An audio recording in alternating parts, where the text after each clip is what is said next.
Speaking of Trivial Pursuits, anyway, is there anything more to say about the Bo Dallas VHS uh, interview? It sounds great. What does it mean? What's going to happen as a result of it? And is anything gonna happen? You know as much as I do, and you like this as much as I do. And every time, multiple times with Bray Wyatt and now, we would hear from certain fans who would say, just give it time. I know you don't see it going anywhere yet, but just give it time. He's saying these really intense things that make it all make sense, and then nothing happens. There's been one zombie on TV. Where are the other 4 or 3, whatever it was? Where'd they go? That's an easy work schedule, isn't it? Yeah.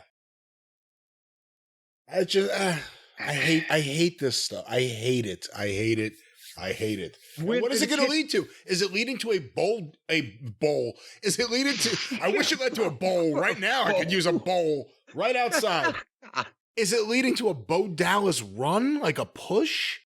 Again, with like spooky, or if the gimmick is that they're not spooky, they're pretending to be, and he's going to take it all away, then what the hell has been going on this show? It's just awful. I hate it tremendously. Well, will you do me a favor? Will you make me a promise? Just hold your right hand up and your left hand red, right foot green, whatever. Promise me. Scout's honor. Were you ever a scout? I was a Cub Scout, but I gave up after like 1 year. Do they have any honor?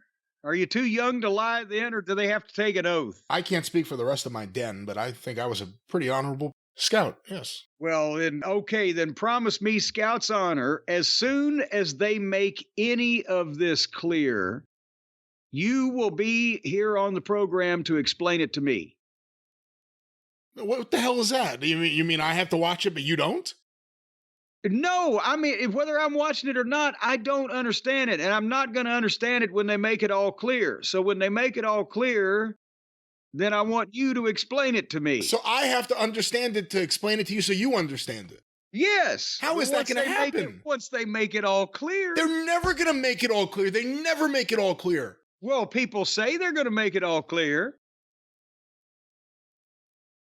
So well, here's what will make it all clear. Let me know when the coast is clear. Here's what will make it all clear. Stick on that wide shot they use for when Braun Breaker runs around the ring so we could spot zombies in the crowd. There's another usage of that camera.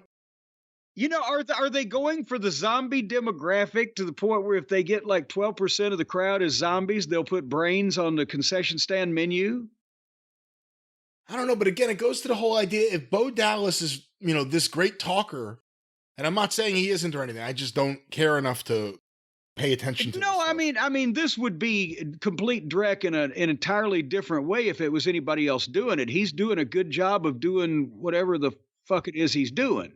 But my question, I guess, is this as effective as him just standing in the ring with a microphone right now because he would have the audience due to a number of circumstances and telling this story in the ring? Again, I know it's all about this visual end of it, and they have this vision, and it's all these things, and that's what started under Bray Wyatt.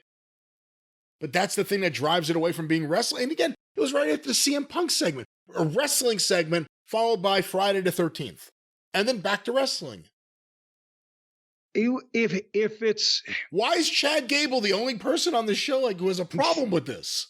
Well, he's like the old deal with the cat with the witch. He's the familiar. Is it the familiar where he's the conduit between you and the spirit world? Well, every time Gable's around, he opens up the goddamn atmospheric continuum to where these creepy crawlies can fucking creep in, crap, and creep out. Like, is this another part of the WWE Scooby-Doo crossover? Can we get the mystery? There is a son of a bitch in the subdivision down the road from me that has a mystery machine.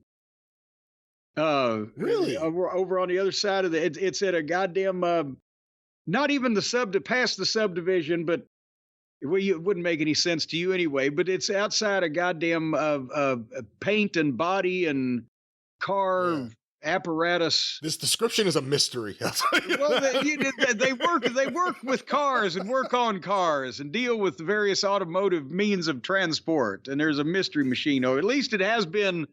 I haven't seen it lately, but I haven't been by there. You want me to go by there and check? I can be right back. Hey, speaking of cartoons, want to hear something sad? I mean, not sad, but just, it's a pain in the ass.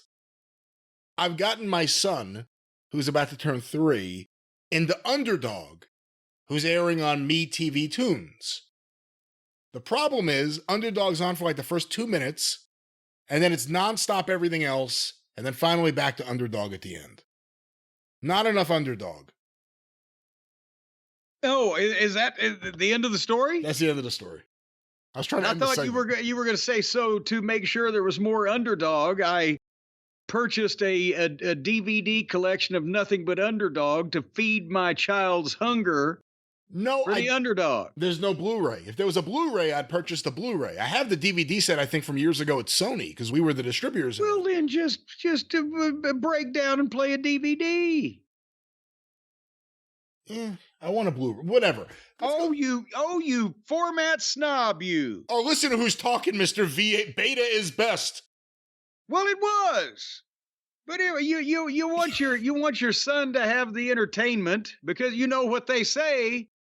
When criminals in this world appear and break the laws that they should fear and frighten those who see and hear, the cry goes out from far and near for Underdog, Underdog. Speed of lightning, roar of thunder, frighting all who rob or plunder. Underdog, Underdog. He loves that. The problem is trying to get him to sit through. I think I finally got him at least a little bit interested in Tennessee Tuxedo. But that's the problem. It goes from Underdog song right to Tennessee Tuxedo or King Leonardo. Chumley is a very lovable character. Nah, Tennessee Tuxedo is lovable looking, and it's hey, let's stay here. It's just, yeah. It's Get Smart. What's his name? Don Adams? Don Adams. Yeah. Missed it by that much. That's Tennessee Tuxedo. Is that a good voice for a kid's cartoon? Well, it just depends. Now say, Chumley. Why are we talking about this? I don't know. Would you like to hear the second verse of Underdog? Yeah, do you know it?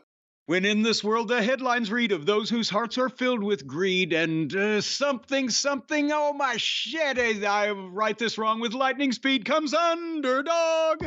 Oh my shit, I don't think that was part of the song. That third line escaped me. But anyway, speaking of... that part where Underdog took a shit mid-flight. Yeah, mid-flight. I'll tell you what, that's why they had to do something about Underdog, because the pastor hit him on the head. When super people shit, it's invulnerable shit also, right? So falling from a height like that, Superman had issues with that too. It would smite a motherfucker. You think a superhero with superpowers, that their excrement would have powers too, or just have what exactly are you saying? No, I'm not saying it'd have any power. Probably really strong stink. Maybe that would be it, but it would be invulnerable, because if they're bullet impervious, that means their shit would be invulnerable too, right? Well, that would be harder than Chinese arithmetic. So that's an automatic thing. Is their urine invulnerable as well? I bet you if you got a golden shower from fucking Superman, it'd put your eye out. Does Superman go to the bathroom? Well, one would assume that he's from Krypton. But the evacuation process for someone who's obviously, if not mortal, at least mortal shaped. And Lois kept coming back for something, so we know there's something in there. And what else would you do with it besides fucking piss?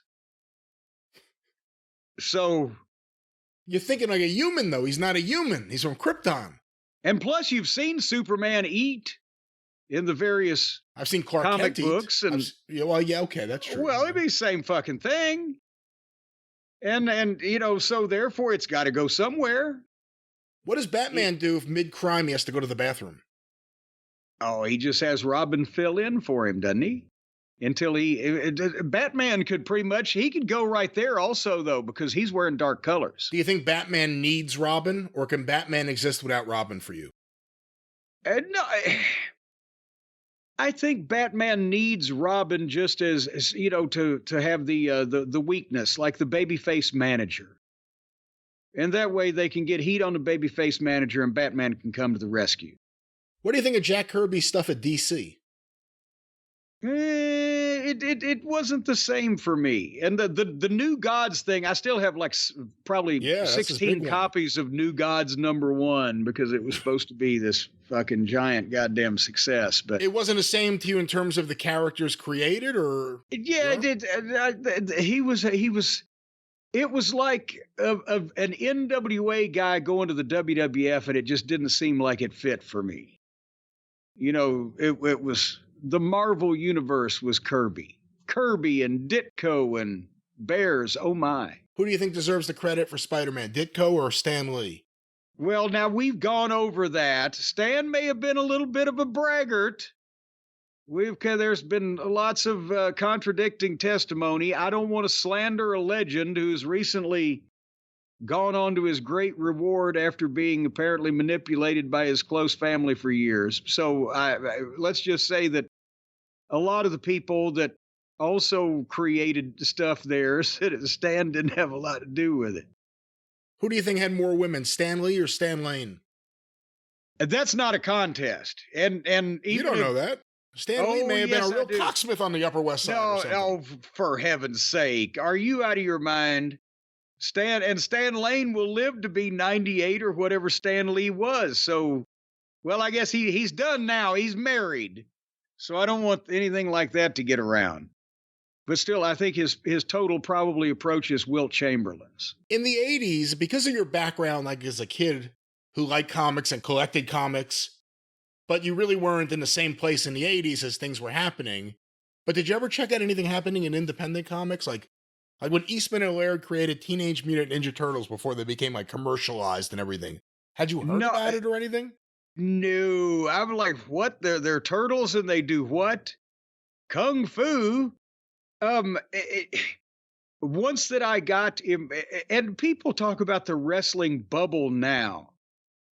The only reason you're in the wrestling bubble now, except unless you work for the WWE or attempt to do your job for AEW, probably.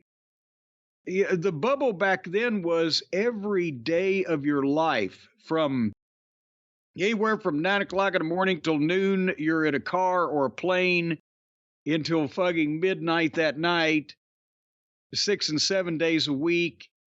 You know, I was reading People, Time, and Newsweek, just something I could stick my head in the car or in the plane to keep up with general things in the world, but I didn't have time I didn't see any 80s television, prime time. Something that I never missed until I got on the road with wrestling, and then for like 10 fucking years, I didn't know what the fuck was going on between 8 and 11. You're big on Seinfeld now, but did you watch it actually when it originally aired? No. I did, and as a matter of fact, I remember specifically when I actually we took that time off from WCW in, what was it, April and May of 1989. That's when I discovered Cops, because that's the Fox network had just debuted, and that was the first season. I went and told the boys next time we went somewhere, I said, yeah, they've actually got the camcorder there, and the cops are beating the shit out of these people, and they're blah, blah, blah. Because that was very new for television at the time. Everything on Fox. That, America's Most Wanted, was in the early run of Fox shows. Married with Children. Christina Applegate. Well, it wasn't. You're like the exact pervert they make fun of on the show with Christina Applegate. Exactly. So there you go. And but yes, so that was like, oh shit, I'm watching television at night on a weekday for the first time in 7 years. What about The Simpsons? Probably about the same time. I had that year transition between WCW and Smoky Mountain, and then I'm fucking crazy again for 5 years. But so, and yes, I know people are saying, well, the VCR was recording fucking wrestling. And so, point being, where I was going with this was the wrestling bubble. Now I can understand the production departments being overworked in these companies, and or the various office personnel But if the wrestlers think this is fucking overworked, when, they're 2 days a week, they might work TV or whatever, and then they're, at liberty to pursue a life of religious freedom, that ain't a fucking bubble. You literally had no time to live. So that was the bubble. Would you like to bubble back to Braun Breaker? Yeah, I was going to say, we just did to the review of the Uncle Howdy segment exactly what they do to the wrestling show. Well, there you go. Took in a completely different direction that meant nothing and was not resolved. And now back to our regular programming.